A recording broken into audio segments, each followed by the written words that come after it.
तो गाइस मैं हूं अंकित और आप दिख रहे हैं रेसलिंग फैंस नेटवर्क। शुरू करते हैं भाई अपनी बातों को हम लोग सबसे पहले गुंथर से। तो भाई गुंथर क्या कंफर्म हो चुका है कि समरस्लैम में हारने वाले हैं। अपनी वर्ल्ड हेवीवेट चैंपियनशिप डिफेंड करेंगे वो against the best in the world CM Punk. And अभी तक ये मैच अनप्रेडिक्टेबल है, हो सकता है कि सीएम पंक चैंपियन बन जाए, हो सकता है कि गुंथर रिटेन कर ले, लेकिन अभी एक चीज़ हुई है जिसके बाद शायद से सीएम पंक के चांसेस थोड़े से बेटर लग रहे हैं। क्या है मैं आपको बता दूं भाई, आप स्क्रीनशॉट देख सकते हो कि WWE has replaced current world heavyweight champion Gunther with R-Truth on the superstars banner on its website. WWE वालों ने भाई अपने वेबसाइट पे गुंथर को रिप्लेस कर दिया है। WWE के वेबसाइट पे बैनर होता है एक सुपरस्टार्स वाला, एंड उसमें WWE वाले अलग अलग सुपरस्टार्स को अलग अलग टाइम पे हटाते रहते हैं, डालते रहते हैं।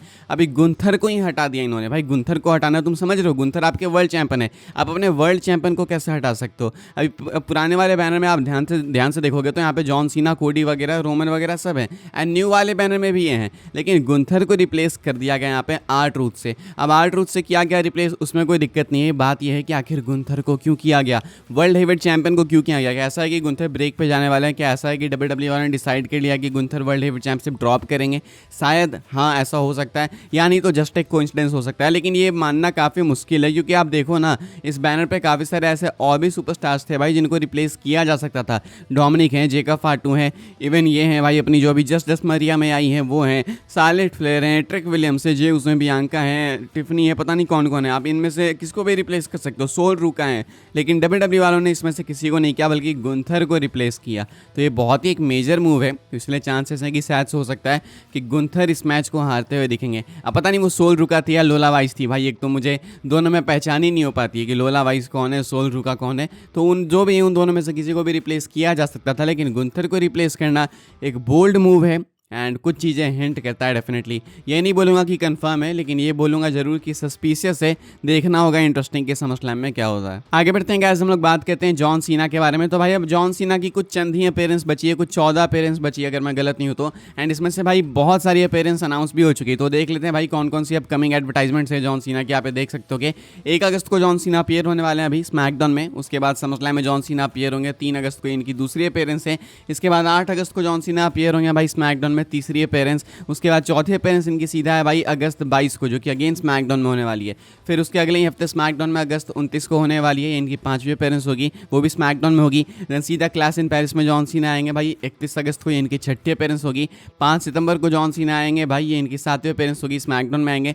देन मंडे नाइट रॉ में आएंगे भाई 15 सितंबर को, इनकी 8वीं अपीयरेंस होगी। उसके बाद सीधा क्राउन जूल में, यानी 1 महीने बाद जॉन सीना अपीयर होंगे 11 अक्टूबर को, इनकी 9वीं अपीयरेंस होगी, 9वीं 8वीं अपीयरेंस होगी सॉरी। एंड इसके बाद सर्वाइवर सीरीज में जॉन सीना अपीयर होंगे 29 नवंबर को। तो ये क्राउन जूल के बाद ये सीधा सर्वाइवर सीरीज के लिए एडवर्टाइज है सीना, तो बीच में बहुत ही लंबा गैप है। हाँ इसके लिए जरूर डेफिनेटली बीच में अपीयर हो सकते हैं सीना सर्वाइवर सीरीज को बिल्ड करने के लिए, लेकिन फिर भी बहुत लंबा गैप दिख रहा है। एंड उसके बाद भाई दिसंबर में जॉन सीना का आखिरी मैच होगा उनके रिटायरमेंट टूर का। तो मैं काउंट भूल गया, टोटल 1 2 3 4 5 6 7 8 9 10 11 अपीयरेंस जॉन सीना की कंफर्म है, यानी कि 3 और बचे रही है। तो अब 3 अपीयरेंस भाई और कहाँ कहाँ होगी वो देखना है, लेकिन अब बस भाई हो गया है समय पूरा। जॉन सीना का जो रिटायरमेंट टूर है वो स्टार्ट हुआ था जनवरी में, एंड टाइम बहुत ही धराधर बीत चुका है। हमने देखा कि जनवरी में जॉन सीना हमें देखने को मिले रॉ नेटफ्लिक्स प्रीमियर के एपिसोड में, उसके बाद रंबल में थे, वो एलिमिनेशन चेंबर में हील बने, रेसलमेनिया में चैंपियन बने, उसके बाद टाइटल डिफेंड करी, समरस्लैम में भी वापस डिफेंड करेंगे।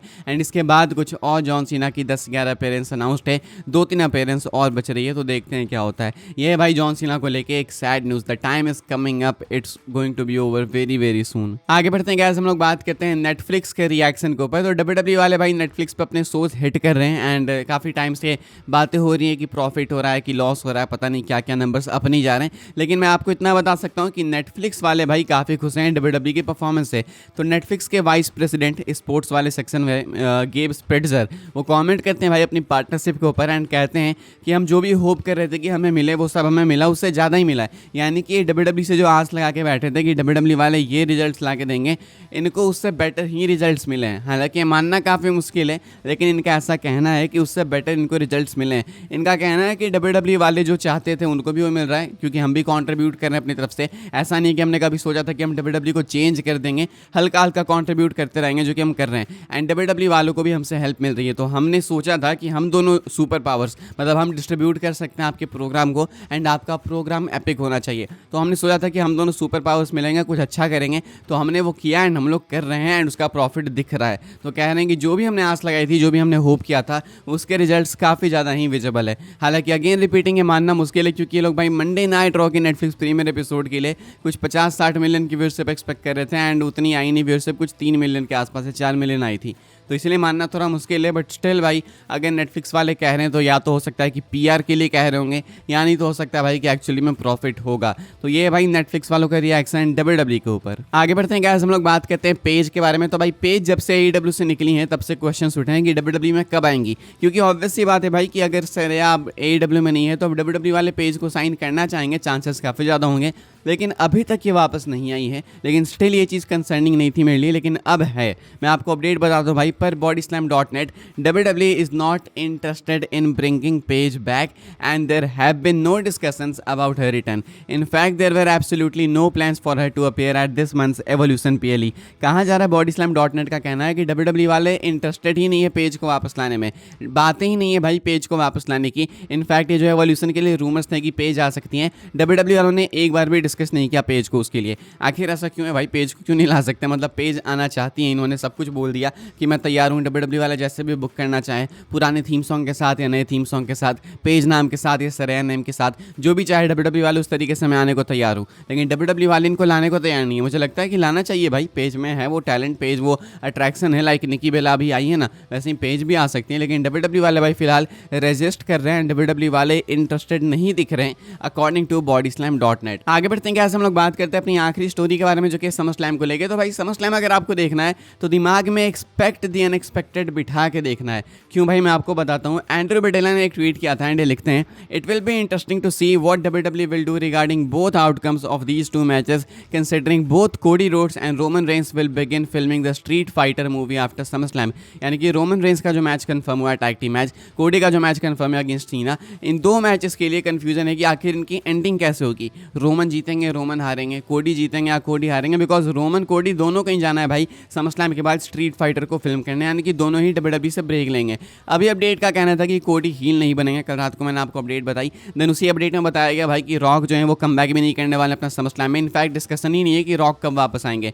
तो ऐसे में कन्फ्यूजन से कि होगा क्या, फिर कोडी जीतेंगे या हारेंगे, एंड अगर नहीं जीतेंगे नहीं हारेंगे, टाइटल नहीं चेंज होगी, तो रेसलमेनिया एंड समरस्लैम में डिफरेंस क्या होगा। तो ऐसे में भाई PWN वाले, बॉडीस्लैम वाले, मास्टर जे जो है भाई वो कोट करते हैं एंड लिखते हैं, एक्सपेक्ट द अनएक्सपेक्टेड। यानी कि जब आपको लग रहा हो कि कुछ नहीं हो सकता तो आपको अनएक्सपेक्टेड एक्सपेक्ट करना चाहिए। यानी ये मत लिखा करो मेरे दिमाग में ब्रॉक लेसनर आ जाते हैं, अनएक्सपेक्टेड बोल तो फिर सीधा लेसनर क्लिक होते हैं मेरे दिमाग में, क्योंकि अगर रॉक नहीं आने वाले हैं, कोडी का हील टर्न नहीं होने वाला है, कोडी जाने वाले हैं इसके बाद शूट करने स्ट्रीट फाइटर के लिए, तो फिर क्या होगा यूनिक। तो ऐसे में बात आती है एक्सपेक्ट द अनएक्सपेक्टेड की। अब पता नहीं कि एग्जैक्टली क्या है भाई ये एक्सपेक्ट द अनएक्सपेक्टेड में, हमें अनएक्सपेक्टेड क्या एक्सपेक्ट करना चाहिए, आप क्या सोचते हो लिख के बताना। फिलहाल इस वाले वीडियो के लिए सारी अपडेट्स थी। आई होप आपको वीडियो से इन्फॉर्मेशन मिली हो भाई, मिली हो तो वीडियो को लाइक कीजिएगा, शेयर कीजिएगा, सब्सक्राइब कीजिएगा चैनल को, ताकि आने वाले टाइम के अंदर आपको और भी इस WWE की न्यूज़ अपडेट सबसे पहले देखने को जानने को मिलते रहे। फॉलो कर सकते हैं भाई आप लोग मुझे इंस्टाग्राम एंड ट्विटर पर, लिंक आपको मिल जाएगा डिस्क्रिप्शन में।